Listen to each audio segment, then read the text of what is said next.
दोस्तों, आज की कहानी है सास ने किया बहू का अपमान।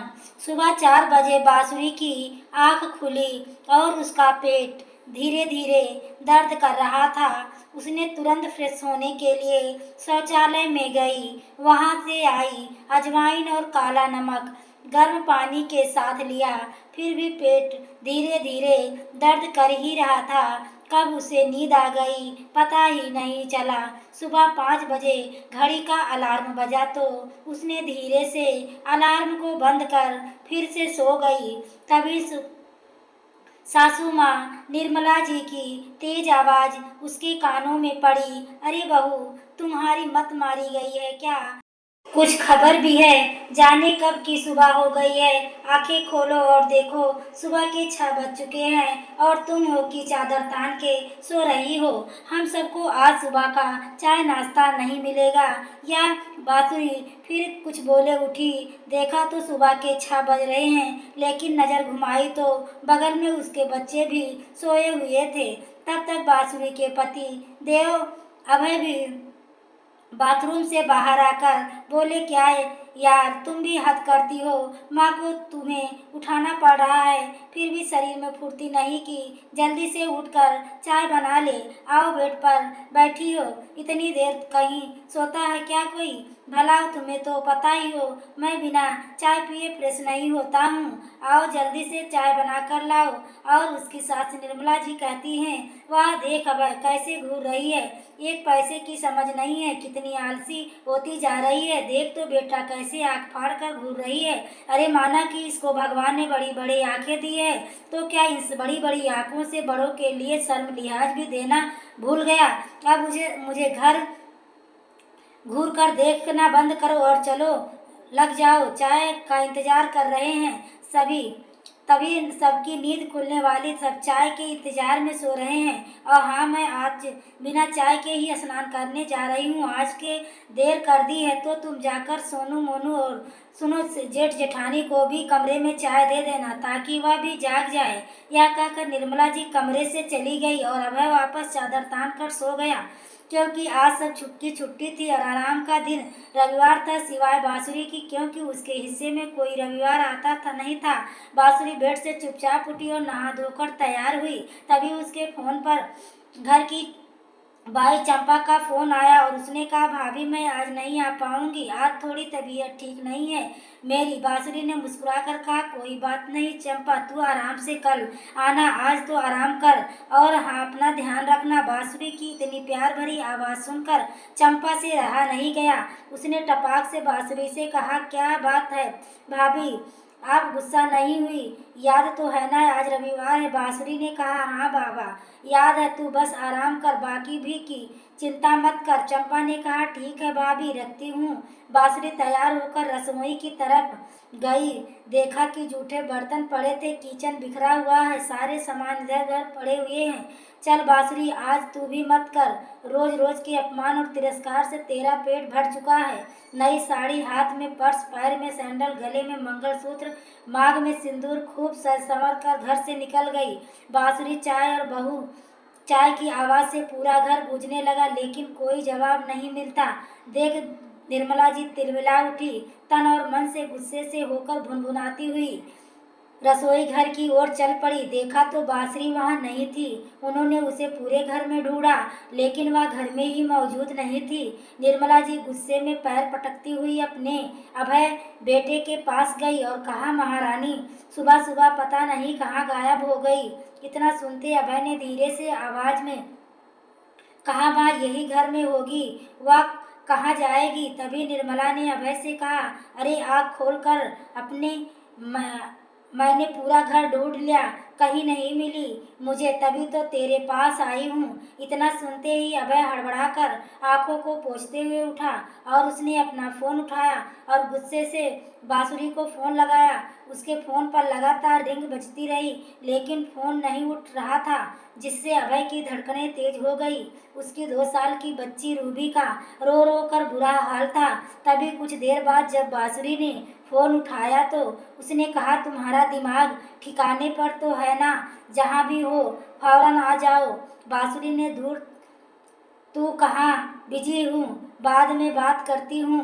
दरअसल बांसुरी की शादी को 13 साल हो गए थे।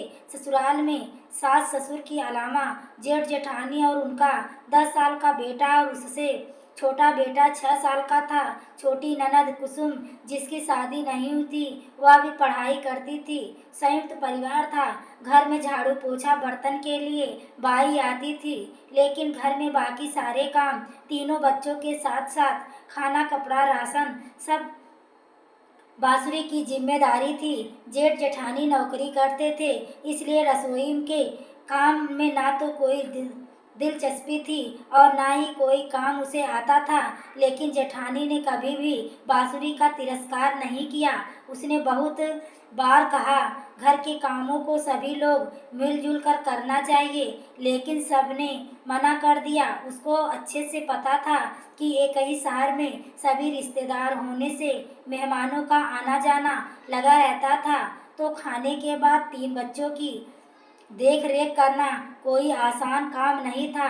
इसलिए वह हर काम में बांसुरी से कहती, बांसुरी, जब तक आप अपने लिए खुद खड़ी नहीं होगी, कोई आपके लिए कभी कुछ नहीं करेगा।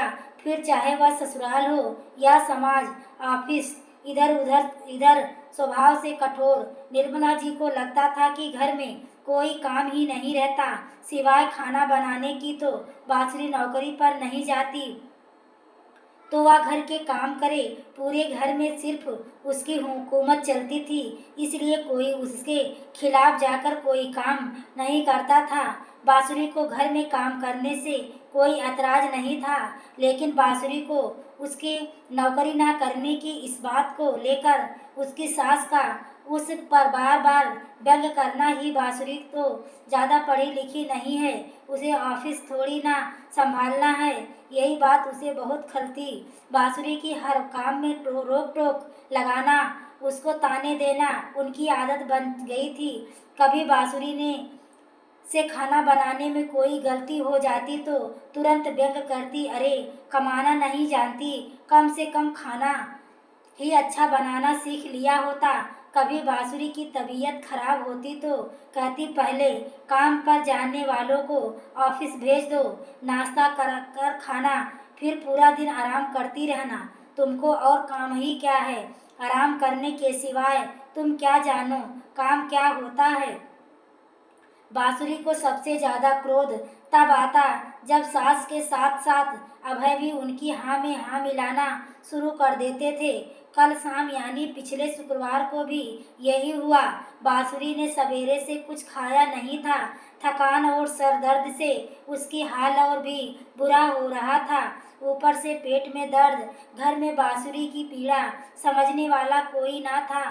तबीयत ठीक ना होने के कारण थोड़ी थोड़ी देर सुबह में लेटी थी और उसकी आंख लग गई थी, जिस वजह से निर्मला जी शाम की चाय थोड़ी लेट हो गई।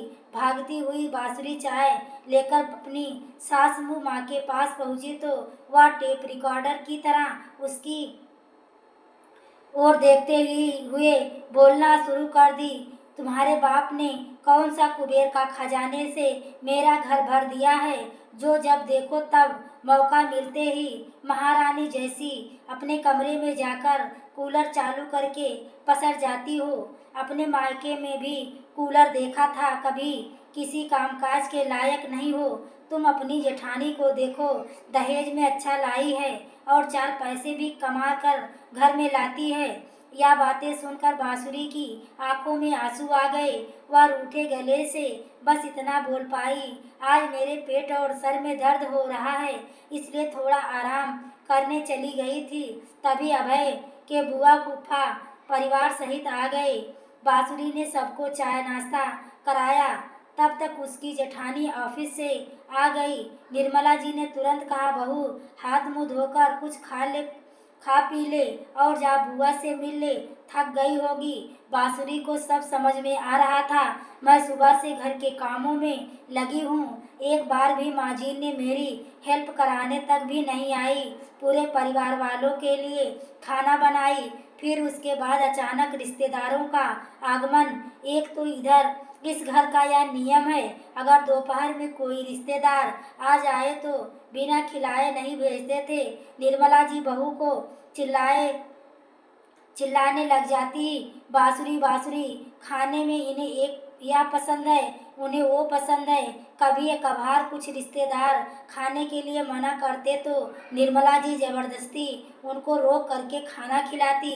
जाते जाते बुआ जी ने कहा कि बांसुरी कितनी अच्छी है, कितना काम करती है। तो निर्मला जी ने तुरंत कहा, आप भूल रही हैं, हमारी छोटी बहू नौकरी थोड़ी ना करती है, काम तो करना ही पड़ेगा। एक बहू को प्यार नौकरी की वजह से हम एक बहू को हमेशा तिरस्कार ही तिरस्कार मिला। घर के काम करने की वजह से बुआ फूफा के हाथ पकड़कर बैठाते हुए कहा, अरे कैसी बात करते हैं नंदोई जी, कल रविवार है, बच्चे आराम करेंगे और आप कभी भी बिना बताए आराम से आए आए कोई दिक्कत नहीं है। बांसुरी तो दिन भर घर में फ्री रही रहती है, सब ऑफिस चले जाते हैं तो कोई काम नहीं करता।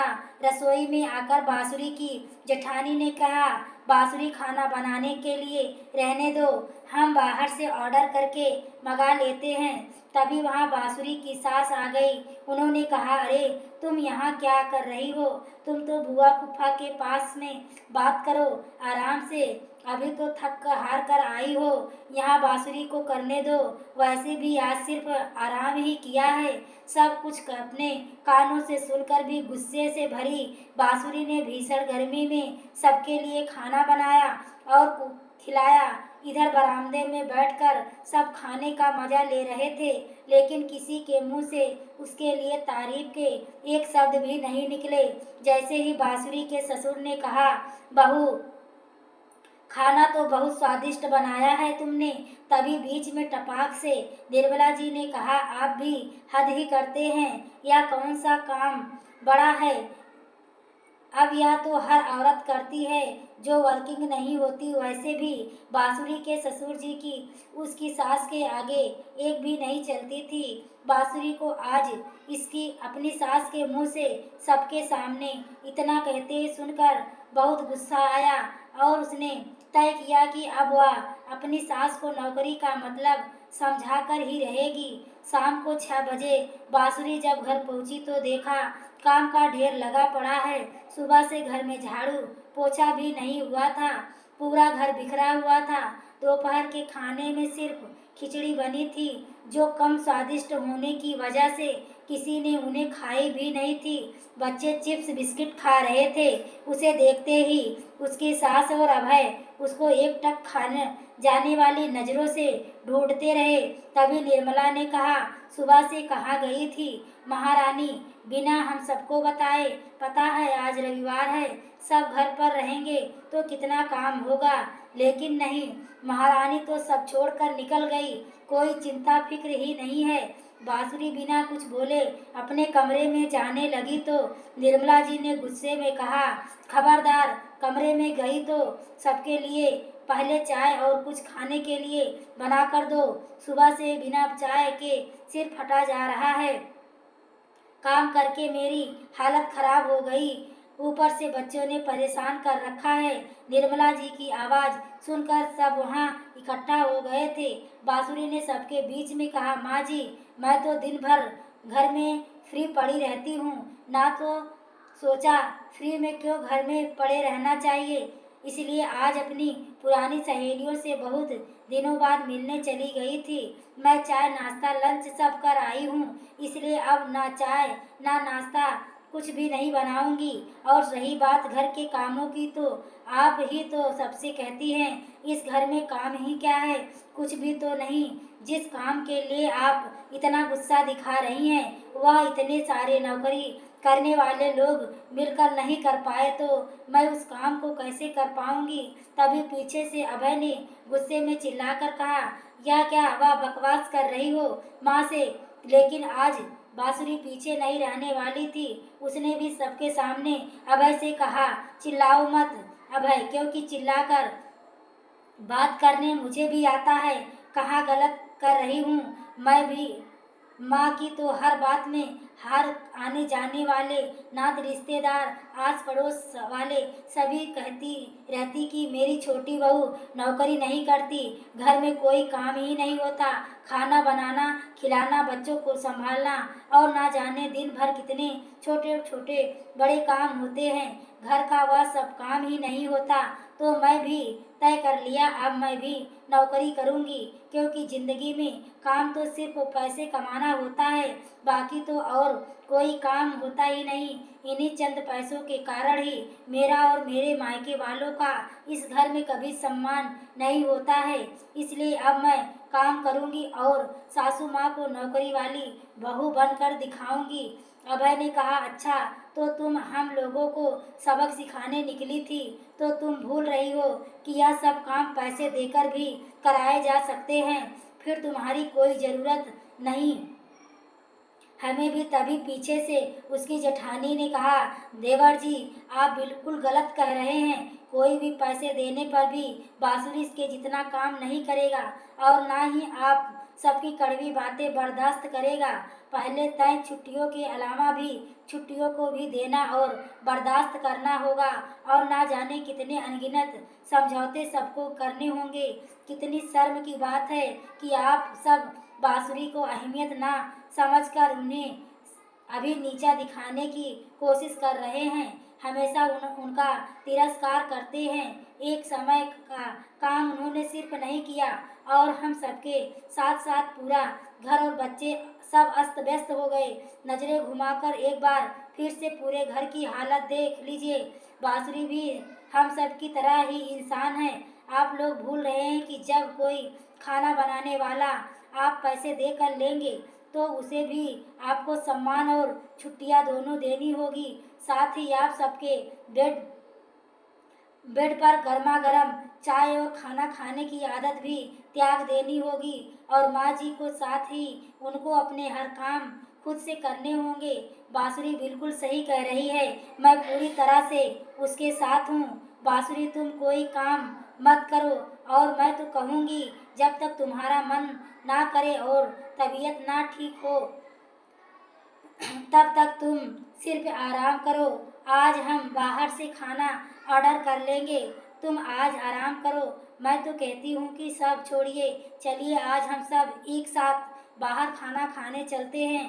भाई साहब और माँ जी आप सब बुरा मत मानिए, लेकिन यह सबकी गलती है कि सब लोग बांसुरी के दिन भर 24 घंटे की काम का कोई अहमियत ना देकर उसे उनका कर्तव्य और बिना नौकरी वाली कहकर अपमानित करते रहते हैं, जो कि पूर्णतया गलत है। काम चाहे घर में किया हो जाए या बाहर जाकर, नौकरी दोनों ही आसान नहीं है। इसलिए हम सबकी दोनों की कामों को एक जैसा सम्मान देना चाहिए, क्योंकि पैसा और गृहस्थी दोनों एक दूसरे के पूरक हैं। बाकी आप सबकी मर्जी से जो अच्छा लगे कीजिए। बांसुरी तो मुझे तो बांसुरी की अहमियत बहुत अच्छी से पता है, इनकी वजह से ही मैं ऑफिस में बेफिक्र होकर काम कर पाती हूँ, वरना घर की काम और बच्चे की चिंता के साथ साथ ऑफिस का काम इतनी आराम से नहीं कर पाती। बांसुरी के पक्ष में उसकी जेठानी की बात सुनते ही निर्मला के चेहरे का रंग फीका पड़ गया। अभय ने नजरें झुका ली। इतना कहकर बांसुरी और उसकी जेठानी वहां से चली गई। इस कहानी का उद्देश्य किसी की भावना को आहत करना नहीं है, ना ही किसी भी प्रकार की तुलना करना है। कहानी का भाव है कि आज भी अधिकतर घरों में कामकाजी और गैर कामकाजी महिलाओं के बीच कभी कभी सास ससुर तो कभी खुद पति हमेशा तुलना करते रहते हैं, उनका अपमान करते रहते हैं, जो कि पूर्णतया गलत है। सबकी अपनी अपनी जगह पर अपना महत्व है, जिसे हमें समझना चाहिए और हर महिला को उचित सम्मान देना चाहिए। कई घरों में कामकाजी महिलाओं से भी यह उम्मीद की जाती है कि वह ऑफिस के साथ साथ घर के पूरे काम भी करे और उसमें उनका कोई भी सहयोग नहीं करता, यह कहकर कि नौकरी करना तुम्हारी मर्जी है, घर के काम को तो करने ही होंगे। इसलिए किसी भी महिला के साथ अगर इस तरह का अपमानजनक व्यवहार हो तो उसे खुद भी उसके खिलाफ कदम उठाना चाहिए, चुपचाप रहकर बर्दाश्त नहीं करना चाहिए। तो दोस्तों, कहानी आपको कैसी लगी कमेंट बॉक्स में ज़रूर बताएं।